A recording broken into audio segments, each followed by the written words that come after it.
जो अनासर उसकी राह में रुकावट बनने की कोशिश करेंगे उनको हम बिल्कुल डील करेंगे।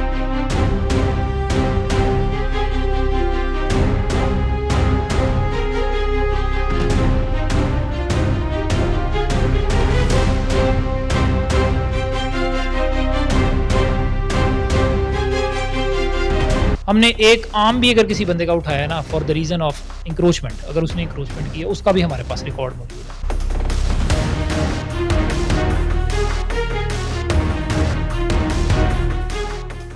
नाज़रीन, शेखुपुरा में चंद दिन से कुछ ऐसी वीडियोस मंजर आम पे आ रही हैं पीरा फोर्स के हवाले से कि पीरा फोर्स फील्ड में जाती है और जो वहाँ पे काम लोग करते हैं रेडियो पे, उनका सामान ज़बरदस्ती अपनी गाड़ियों में ना फेंकती है और कुछ पीरा फोर्स के एहलकार जाते हैं, वो मुख्तलिफ दुकानों से जूस पीते हैं।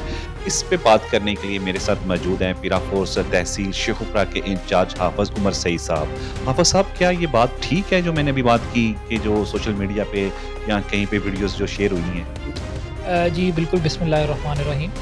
जी बिल्कुल, देखें मुख्तलिफ डिपार्टमेंट्स हैं, उनके डिफरेंट वर्किंग स्टाइल हैं। पीरा फोर्स का वर्किंग स्टाइल ये है, इसका नाम आपने खुद बताया पीरा फोर्स है, क्योंकि कुछ एलिमेंट्स ऐसे हैं सोसाइटी के जो के प्यार से उनको वार्न किया जा रहा है पिछले 4-5 महीने से कंटिन्यूसली। मैं खुद फील्ड में हूँ, मेरी पूरी फोर्स फील्ड में है। इतने रिसोर्सेज सरकार ने, मैडम मरीम नवाज़ ने, हमारे डीजी साहब ने इन्वेस्ट किए हुए हैं कि बहुत ज़्यादा स्टेक्स इन्वॉल्व हैं इस डिपार्टमेंट में। तो ऑब्वियसली जब लोगों पे स्ट्रिक्ट एक्शन लिया जाता है तो वो मुख्तलिफ किस्म के क्लेम्स करते हैं कि फॉर इंस्टेंस किसी ने हमारा सामान जब्त कर लिया। हमारे पास जिस बंदे को किसी को इशू फेस करना पड़ता है कि उसका सामान गायब हो जाता है, हमारे पास हर वक्त हर चीज़ का रिकॉर्ड है। हमने एक आम भी अगर किसी बंदे का उठाया ना for the reason of encroachment, अगर उसने इंक्रोचमेंट किया उसका भी हमारे पास रिकॉर्ड मौजूद है।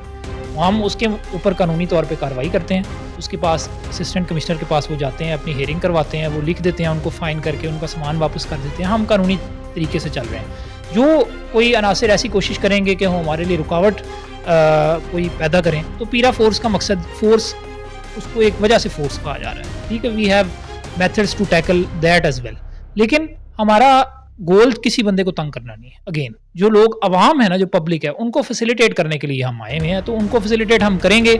जो अनासर उसकी राह में रुकावट बनने की कोशिश करेंगे उनको हम बिल्कुल डील करेंगे। उसमें यह है कि ना पीरा फोर्स की गाड़ी है और पीरा फोर्स के मुलाजमिन जो है फल की हैं कंटेनर छोटे छोटे जो हैं बॉक्स पकड़े वो गाड़ी पे रख रहे हैं। जी बिल्कुल, ये हमने जब वर्किंग स्टार्ट की है 4-5 महीने से हम इस पे वर्किंग कर रहे हैं। कुछ एलिमेंट्स हमारा तरीक़ाकार है, हम 3-4 दफ़ा वार्निंग, आपने जो हमारे पास लोग आए थे, आप अनइनवाइटेड आ जाए हैं हमारे पास, आपने देखा है 50 लोग बाहर बैठे हैं मीटिंग एरिया में। किसी एक बंदे ने ऐसा कहा हो कि हम जस्ट गए हैं और उसे जाके फ़ौरन फ़ाइन कर दिए हैं, उसकी चीज़ें जब्त कर ली हैं, ऐसा नहीं करते हम। आपके पास अलग गाड़ी है कि आप अपनी गाड़ी में सामान रख लेते हैं? जी बिल्कुल, हम उसमें डिपेंड करता है। और इंस्टेंस कुछ दफ़ा ऐसा होता है कि कुछ एलिमेंट्स हैं, कोई छोटा सामान है तो वो हम कन्फिस्केट करके अपने थाने पे ले आते हैं। जो ज़्यादा बड़ा सामान होता है और मेजॉरिटी ऑफ द थिंग्स जो होती हैं वो हम एमसी के स्टाफ को साथ इन्वॉल्व करते हैं और वो एमसी ऑफिस में हम रिसीव करवा देते हैं जो भी सामान होता है। आप शहरियों को क्या मैसेज देना चाहेंगे? कि हमारा मकसद लोगों को उनकी वेलफेयर करना हमारा मकसद है, लोगों को फैसिलिटेट करना हमारा मकसद है। तो जो लोग हमें मजबूर करेंगे, हमारे रास्ते में रुकावटें क्रिएट करने की कोशिश करेंगे, हम उनको बड़े अच्छे तरीके से इंशाल्लाह टैकल करेंगे। और हमारे पास उसके लिए इनफ फोर्स भी मौजूद है और इनफ फैसिलिटीज़ भी गवर्नमेंट ने हमें प्रोवाइड की।